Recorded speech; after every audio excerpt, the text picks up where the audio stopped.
Rely on for strength, for leadership, and to remind us each and every day our purpose. He unified our caucus, steadied us for better days, and built a vision that we executed together to remind this nation what it looks like when Democrats govern. It's fitting that we come together in March as we mark Women's History Month, because there is no one in this country who has done more for women and children than Speaker Nancy Pelosi. The children, the children, the children. How many times have I heard that in my first 2 years in Congress?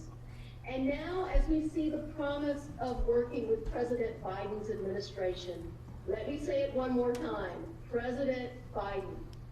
There's no one more prepared to help usher through our agenda than the woman who has built a reputation as an unrivaled negotiator and legislative tactician, the woman responsible for guiding the passage of landmark bills like the Affordable Care Act, the American Recovery Act, and soon the American Rescue Plan. At a time when Republicans across this country are plotting to undermine the right to vote, she's ensuring that House Democrats protect Americans' voices at the ballot box. Since the day she arrived in Congress, Speaker Pelosi has been a tireless champion of equality. And on a personal note, my wife Cheryl and I and our 4 sons are grateful. Colleagues, it is my great honor to welcome the most accomplished and effective legislator of our lifetimes, Speaker Nancy Pelosi. Thank you so much. I'm so honored by your introduction. This is a very special evening for me, my colleagues, to be introducing for the very first time Joe Biden as President of the United States. And my heart could not be filled with more joy to have that occasion marked by introducing him to our House Democratic Caucus. That joy is also increased by being introduced by Angie Craig, and I'm so glad she referenced her wife and her 4 sons, whom I love hearing about, and now in front of the President of the United States. Thank you, Angie, for your leadership, your friendship, and your very generous introduction. You make this evening very special to me, a special evening. First time, Mr. President, that I'm introducing you as President of the United States to my great House Democratic Caucus. That makes it even better. My colleagues, as you know, our nation is blessed with Joe Biden as President of the United States. He is an extraordinary president. He knows how to get the job done. When our nation faced the Great Recession, it was Joe Biden who led the implementation and accountability of ARA, helping to create and save millions of jobs. That experience serves him well with the American Rescue Plan. When the Democratic Caucus was passing the Affordable Care Act, Joe Biden was a partner for progress in the White House, and that experience serves him well as we face the coronavirus crisis. Joe Biden has been a voice of reason and resilience with a clear path to lead us out of this crisis. On another front, I want to tell you about Joe Biden, the Joe Biden I've seen with parents of victims of gun violence, listening to them and offering them the empathy, grace, and courage that he can give them as someone with the terrible understanding of a father who has shared their experience. Continuing on the family front, Joe and Joe Biden have taken their experience as a Blue Star family to help ensure that service members, military families, and veterans have their service respected, the support that they need, and the benefits they have earned. He is our commander-in-chief, and Joe Biden is the first president in 40 years to have a son who served in a war. He knows what it is like for military families of those who are deployed. He knows the role that our hidden heroes and caregivers have for returning veterans, and he's so proud of Bo. He is concerned about other veterans who have suffered from cancer, many after being exposed to toxins in the burn pits of Iraq. That is just one reason for his enthusiasm for the cancer moonshot, demonstrated as recently as today by a bipartisan meeting on cancer at the White House. I've seen President Biden working behind the scenes, hammering out solutions for the American people. He is a leader with the humility to seek expertise and science and the confidence to act upon it. On the policy side, President Biden has been a long-time legislative partner, including for VAWA, for gun violence prevention, and of course, with his connection to America's working families. On the global front, President Biden is a distinguished world leader who commands the respect of allies and adversaries alike. I especially personally enjoyed seeing him, as a Catholic, I enjoyed seeing him received at the Vatican when the Pope was inaugurated, when Pope Francis was inaugurated. On the political front, Joe Biden has campaigned with or for many members of Congress, almost everyone in this virtual setting. Thank you, Mr. President, for being there and with us and for us. My husband, Paul, always says, I just wonder how long into a speech it will be before Nancy starts talking about her grandchildren, our grandchildren. My grandchildren have for many, many years been longtime friends of Joe Biden. They have a range in age, but all of them love Joe Biden. But let me tell you one story. I think it was like 2013, 4 and 5-year-old, two of my, Paul and Thomas, we were at an event of the DCCC in New York, and Joe Biden was the featured speaker. They were so excited to see him because they'd heard so much about him from their cousins. And they met him, they talked about pets and things like that. And afterward, after the luncheon was over, I took them for candy. Don't tell their mom. I took them for candy at a place, Dillon's, in New York. Well, they have sort of like swinging doors. You have to get through the doors, one part of the store to the next. So here they are, the place is packed and jammed. These kids are making all this noise over there on the side. And all of a sudden, I hear them pronounce, in order to open these doors, we do not say open sesame, we say open Biden. That's our magic word. Open Biden. I love it. Now more than ever, we need a battle-tested, forward-looking leader who will fight for the people, a president with the values, experience, and the strategic thinking to bring our nation together and to build a better, fairer world for our children.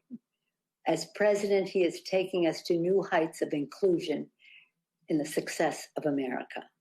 President Biden is a leader who is the personification of hope and courage, values, authenticity, and integrity. Joe Biden is president, and with Democratic majorities in the House and Senate, we will deliver bold progress for the people. And now it is my privilege to present the 45th President of the United States, as my grandchildren would say, open Biden, Mr. President. Nancy, I love you. There's no one I'd rather work with than you. We've been friends a long time, and your whole family, your daughters, and it's just been a great relationship. And I think that Angie was absolutely correct, that you've been the consummate leader. I've been here a long time, and there's been no speaker that's been your equal, although there's been some great speakers. And you just have a special way about you, Nancy. And you're also very, very, which is important, you're kind, but you're tough. And you know what's right, and you stick by it. And I admire the devil out of you. And I want to thank somebody I campaigned for. He was leading by 30 points till I campaigned for him, but he still won anyway, Hakeem Jeffries, and Vice Chair Aguilar for putting this conference together and including me. And I want to thank the entire leadership team and all your committee chairs for taking an important step in the American Rescue Plan last week. You all showed at a time when the American people are depending on us, and they are desperately in need of us, that a diverse caucus isn't a divided caucus. Congressman Clyburn, I also want to note that it was almost exactly a year ago today that you delivered the endorsement to me in South Carolina that meant so much to me in my campaign. You're a great friend. And on the night of that primary, America had confirmed only fewer than 100 COVID cases. That's just a year ago. Breonna Taylor and George Floyd were still alive. California yet to suffer the worst of what would become the worst fire season in recorded history. And there have been no violent insurrection on the Capitol Hill, and I could go on. A lot's changed. My point is this.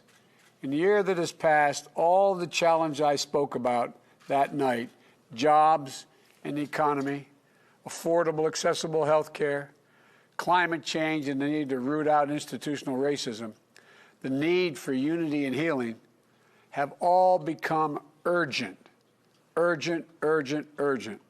especially in light of the pandemic that has taken the lives of over, as of yesterday, 518,720, I believe it was, Americans. Fellow Americans have lost their lives. And more than 400,000 businesses, mostly small businesses, many minority businesses, have been shuttered. Cost of millions of jobs, 1.3 million public sector, education, nurses, cops, firefighters, essential workers have lost their jobs. So my message today is really simple. You, this caucus, have shown the American people the difference between democratic leadership and what we just had. Leadership makes a difference, and you're continuing to do so. For example, I know that this week you're working on the Protect Our Democracy reforms, as well as the George Floyd Justice and Policing Act, both of which I strongly support.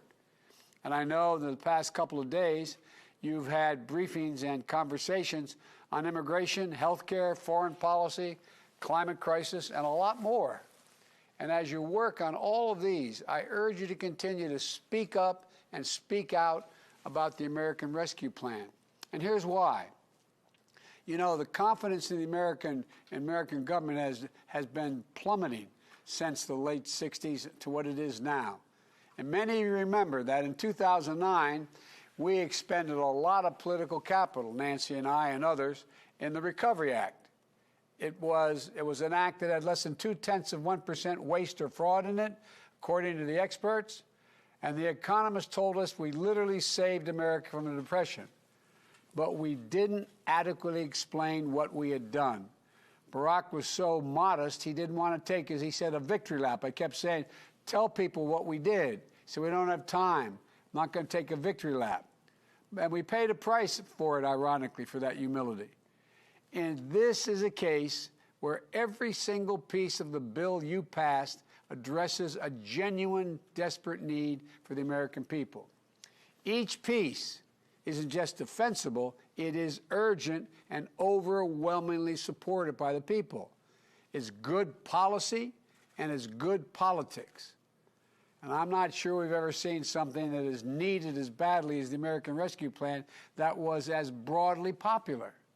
Nancy and I have passed some really important things in our careers, but they haven't always been they've been badly needed, but they haven't been overwhelmingly popular. Sir, I've served in the Congress for 36 years before becoming vice president for 8. We never had anything this urgent and this ambitious that was so widely embraced. 3/4 of the American people are together with us on this. 3/4. Nearly unanimous support among Democrats. More than 70% of independents in poll after poll. 60% of Republicans. I'll say that again. 60% of Republicans support what we're doing. A bipartisan group of more than 425 mayors, Democrat and Republican, the AFL-CIO and business leaders. Look, the show of unity we're seeing is unprecedented. It isn't just about the sum of the total package. Americans are lockstep on each of the major elements of the plan, and they know what they are. They support what we're doing on vaccines. Look at the progress we've made with your help. We've been able to move us to the point where we had very little supply, that we will have enough vaccine because of the work we've done with your help, enough vaccine by the end of May to be able to vaccinate every single adult in America. Will not be done by them, but that supply will be there. They support what we're doing on direct payments, on unemployment insurance, on food and nutrition support, on keeping people in their homes, on safely reopening our schools.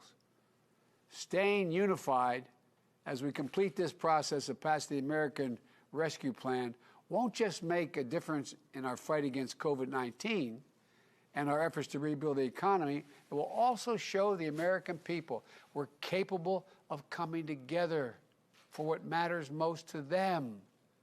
They've lost faith in government. This is a time to reestablish that faith, and the reason why they should have faith is because we're doing the right thing. It's a show of strength and a first step forward to restoring their faith in the capacity of government to have their backs. Now, if we deliver on this, it also builds momentum. It builds real enthusiasm as well. And I will make everything else we want to deliver, this will make everything more possible to get it done. That's why starting off this victory is so important, because it's so consequential to their lives. And we know how much we have to do. But it all starts here.